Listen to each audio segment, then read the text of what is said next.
Adenium में फूल नहीं आ रहे हैं। जून का मंथ अब चल रहा है, आज जून की 4 तारीख हो गई है, फिर भी एडेनियम में फ्लावर नहीं आ रहे।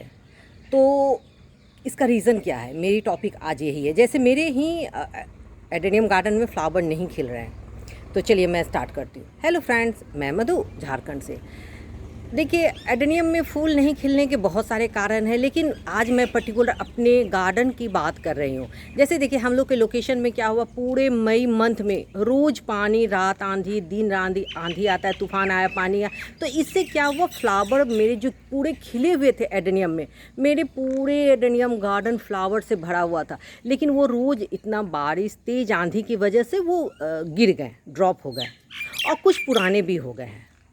तो देखिए, एडेनियम में फ्लावर नहीं आने के कुछ मैं कारण बताऊंगी और कुछ रीज़न बताऊंगी कि क्यों नहीं आते। फर्स्ट, एडेनियम में फ्लावर लाने के लिए जो सबसे मस्ट इम्पॉर्टेंट बात है, आपको चाहिए डायरेक्ट सनलाइट। एडेनियम को एकदम धूप में रखना है, ये नहीं कि ग्रीन नेट में। सेकेंड, अगर आपको फ्लावरिंग लेना है तो आपको क्या करना होगा, उसको वाटरिंग कम देना है। मैं फिर कह रही हूँ, जब तक आपके एडेनियम में बर्ड्स ना बढ़े, वाटरिंग शेड्यूल एकदम कम, पानी बहुत कम देना होगा।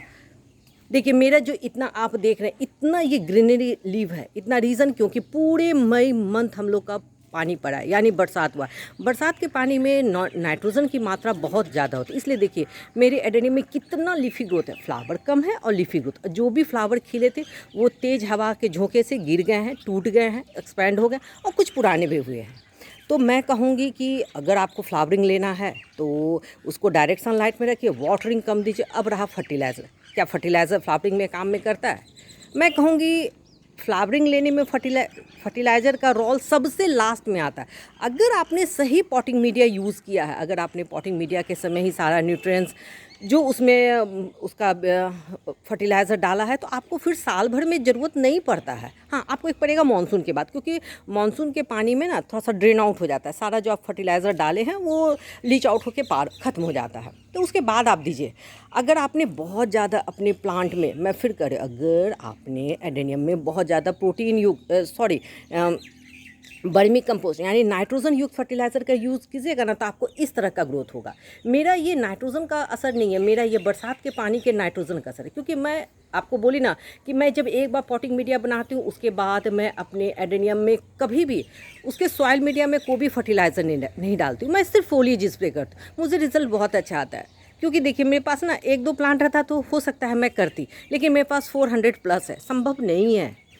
तो अगर आपने सही पॉटिंग मीडिया भी डाला है, पूरे ढाले सनलाइट में भी रख रहे हैं, पानी शेड्यूल भी मेंटेन किया है, फिर भी फ्लावर नहीं आ रहा है, तो क्या करना होगा? तो देखिए, कुछ अगर नहीं, इतने के बाद भी आपको नहीं आ रहा है, तो कुछ शेड्यूल मेंटेन करना होगा। क्या करना होगा?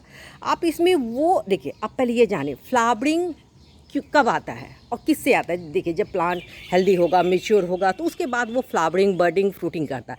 हम लोग को एडेनियम में फ्लावरिंग चाहिए, तो फ्लावर के लिए सबसे ज़्यादा महत्वपूर्ण है पोटेशियम यानी पोटास का। अगर आपके प्लांट में पोटास की मात्रा सही मात्रा में है तो फ्लावरिंग होगा।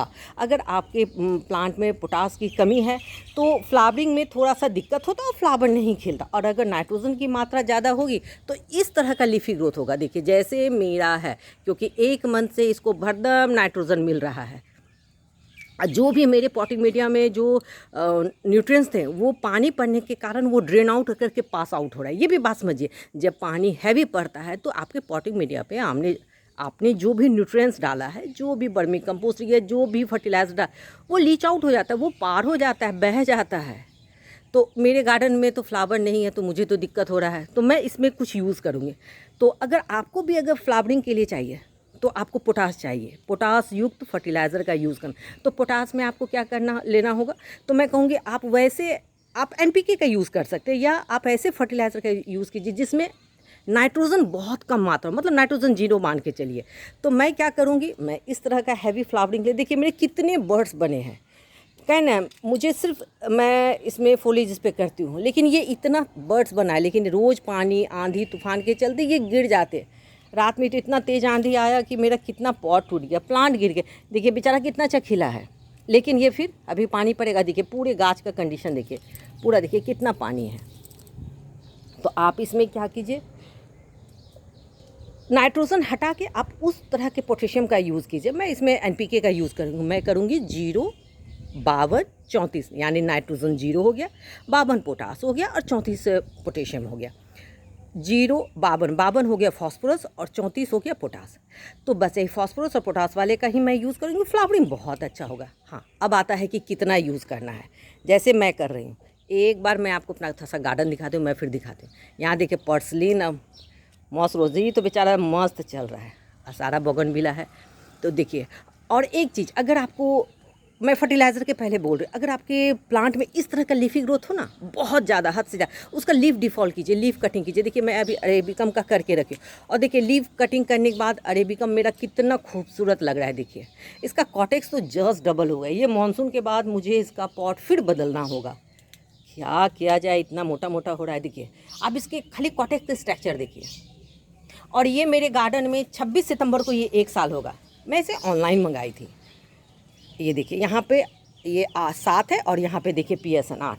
ये बरसात के कारण मेरा ये नुकसान हुआ कि इसके सीड पॉट जितने भी बने ना, वो पानी जाके सीड पॉट फट के मेरे सीड ख़राब हो गए। देखिए जैसे यही PMK में सीड बन रहा है, लेकिन ये देखिए पानी के चलते दिन रात पानी पड़ता है और दिन में तेज़ धूप, देखिए सीड पॉट फट रहा है। और इसको मैं रबर भी बांध दूँ तो ये मेच्योर नहीं, क्योंकि ये ग्रीन है। तो चलिए मैं कुछ फर्टिलाइज़र का बताती हूँ। तो क्या करना है,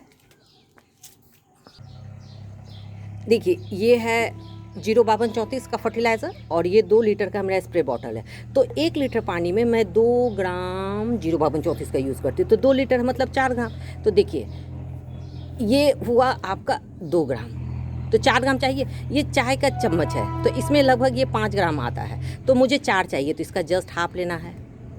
देखिए इतना बस लेके मैं इसका फोलिज स्प्रे करूँ, मेरे फ्लावर आने लगेंगे। हाँ, ये नहीं कि जैसे आज फर्टिलाइज़र डाले हैं तो कल ही फ्लावर आएगा। देखिए कोई भी फर्टिलाइज़र के यूज़ के बाद कम से कम आपको 10 दिन वेट करना होगा, क्योंकि वो प्लांट लेगा फिर वो उसको फर्टिलाइज़र बनाएगा।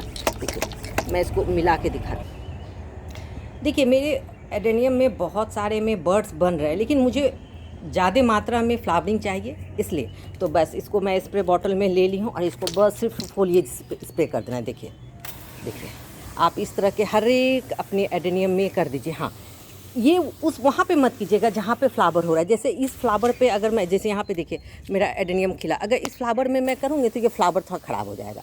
आप जो बर्ड्स हैं वहाँ पे भी मत दीजिए, और सारे में इस तरह करके आप इसको स्प्रे कर दीजिए। 10-15 दिन में आपका फर्टिलाइज़र आपके एडेनियम में फ्लावरिंग स्टार्ट हो जाएगा। देखिए इसको स्प्रे करने से क्या होता है, जो प्लांट होता है ना लीफ से, इसको 2 से 3 दिन के ही अंदर ही अपने प्लांट में एब्जॉर्ब कर लेता है और इस पर प्रोसेस स्टार्ट हो जाता है। इसका असर आपको 2-3 दिन में ही दिखेगा और फ्लावरिंग 10 से 15 दिन में स्टार्ट हो जाएगा।